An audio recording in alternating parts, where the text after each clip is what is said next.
आज की press conference में आप सभी का स्वागत है। बड़े शार्ट नोटिस पे आप सब लोग आए हैं। मैं अपनी तमाम टीम के साथ आपका शुक्रिया अदा करता हूं। एक बड़ा इम्पॉर्टेंट इशू है, क्योंकि हम लोग जो हैं जम्मू कश्मीर की समस्या के पहले विक्टिम हैं। जब पाकिस्तान की बंदूक से पहली गोली चली थी, वो मेरे हिंदू और सिखों की छाती पर चली थी। लेकिन अफसोस इस बात का है कि कितनी सरकारें आईं और चली गईं, लेकिन हम लोग वहीं के वहीं खड़े हैं जहां से हम चले थे, और हमारे लिए कोई काम सरकार द्वारा नहीं हुआ। हालांकि मोदी जी की जब सरकार आई थी तो एक वायदा इन्होंने किया था कि हम लोग आप लोगों का ख्याल रखेंगे, आपके जो मुद्दे हैं उनको हल करेंगे। और आप जैसे जानते हैं सब लोग, अक्टूबर 2014 में जब उमर अब्दुल्ला साहब मुख्यमंत्री थे जम्मू कश्मीर के और कांग्रेस के सहयोग से थे, तब एक पैकेज पास हुआ था हमारे लोगों के लिए कि 25-25 लाख रुपए हम लोगों को मिलेगा।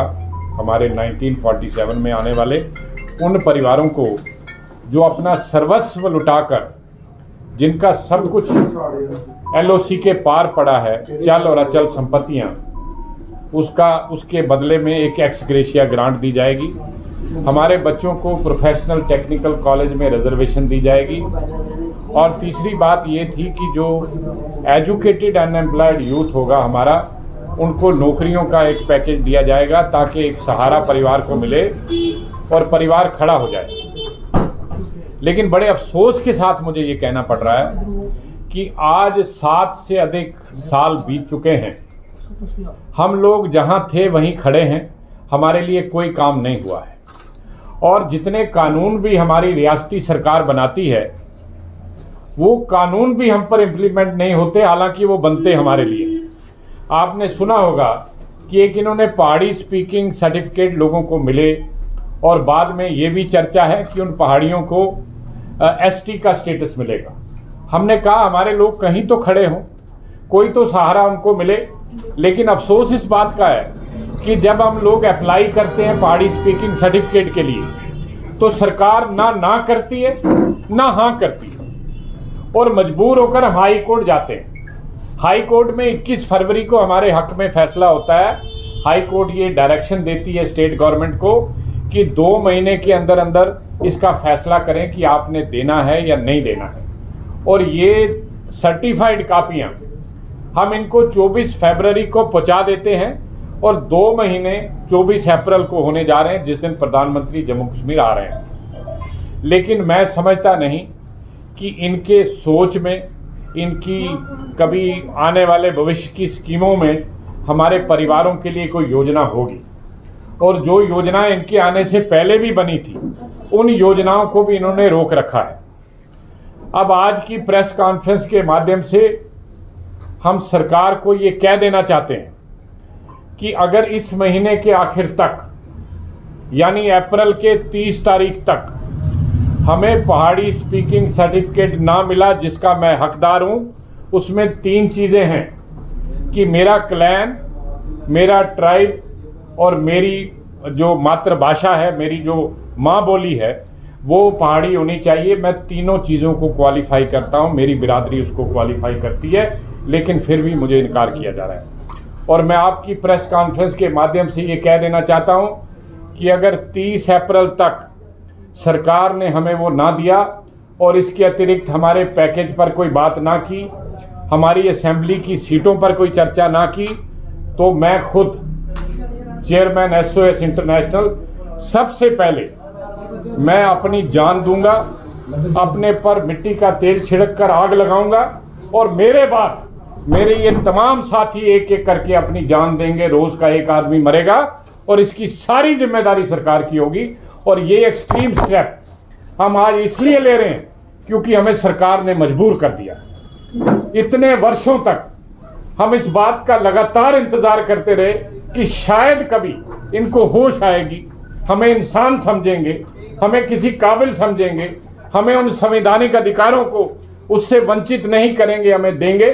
लेकिन आज मजबूर होकर हमें ये एक्सट्रीम स्टेप लेना पड़ा है कि हम लोग इस 30 तारीख के बाद मैं अपनी जान दूंगा और मेरी जान जाने की जिम्मेदारी पूरी की पूरी सरकार पर होगी। और मेरे बाद मेरे जितने साथी हैं सब ने फैसला किया कि हर रोज़ एक आदमी मेरे बाद अपनी जान देगा और इन सारी जानों की जो वो जिम्मेदारी है वो इस सरकार की होगी।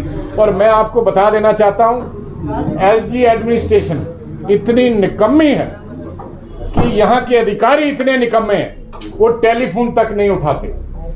आप डीसी को टेलीफोन करिए, कोई जवाब नहीं आएगा। आप डिविजनल कमिश्नर साहब को करिए, कोई जवाब नहीं आएगा। आप कमिश्नर सेक्रेटरी को करिए, कोई जवाब नहीं आएगा। आप चीफ सेक्रेटरी को पत्र लिखिए, कोई जवाब नहीं आएगा। ये क्या हो रहा है? ये कौन सी एडमिनिस्ट्रेशन है? हम मिलने गए एलजी साहब से, आज 1 साल से अधिक हो गया है, लेकिन 1 मिनट से ज्यादा उनको वक्त नहीं था, उठकर खड़े हो गए। और हमें तभी पता लग गया कि इनका कोई एजेंडा, इनकी कोई सोच, इनकी कोई अप्रोच, कोई लगता है कोई अलग है, जिसमें हम कहीं फाल नहीं करते। मैं कहता हूं हमारे 14 लाख लोग हैं आज, जिसमें से 10 लाख से अधिक लोग जम्मू कश्मीर में रहते हैं और 3-4 लाख लोग जम्मू कश्मीर से बाहर रहते हैं। आपने अपनी योजनाओं से, अपनी उन नीतियों से इन लोगों को तबाह और बर्बाद कर दिया। आज सड़कों पर ले आए आप इन लोगों को। इसलिए हमने सोचा है, हमारा संघर्ष का एक लंबा इतिहास है।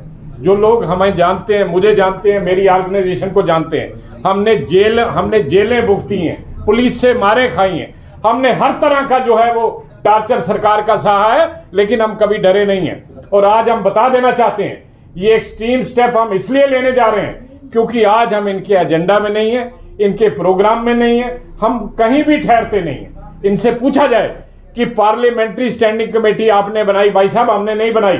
पार्लियामेंट्री स्टैंडिंग कमेटी ने कहा कि इन लोगों को 30-30 लाख रुपया मिलना चाहिए, लेकिन आप पीछे हट गए। पार्लियामेंट्री स्टैंडिंग कमेटी ने कहा कि इनके बच्चों को प्रोफेशनल टेक्निकल कॉलेज में रिजर्वेशन मिलनी चाहिए, लेकिन आप पीछे हट गए। पार्लियामेंट्री स्टैंडिंग कमेटी ने कहा कि इनके जो अनएम्प्लॉयड एजुकेटेड यूथ हैं उनको नौकरियां मिलनी चाहिए, आप पीछे हट गए। पार्लियामेंट्री स्टैंडिंग कमेटी ने कहा कि जो 24 सीटें पाक अधिकृत कश्मीर की इन लोगों के लिए खाली पड़ी हैं, उनमें से कम 8 सीटें इनको मिलनी चाहिए। लेकिन जब आपने रीऑर्गेनाइजेशन बिल लाया 5 अगस्त 2019 को, आप भूल गए। अगर आप एसटीज के लिए 9 सीटें उसमें डाल सकते हैं, एससीज के लिए तो पहले से प्रोविजन था 7 का, लेकिन आपने एसटीज के लिए 9 सीटें नहीं क्रिएट की, तो मेरे लोगों के लिए 8 सीटें आप असेंबली में क्यों नहीं बना सकते थे?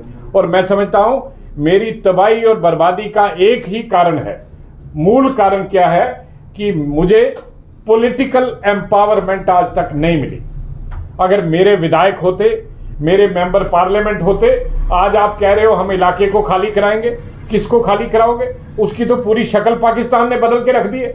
आज वहां सीपैक बन रहा है, चाइना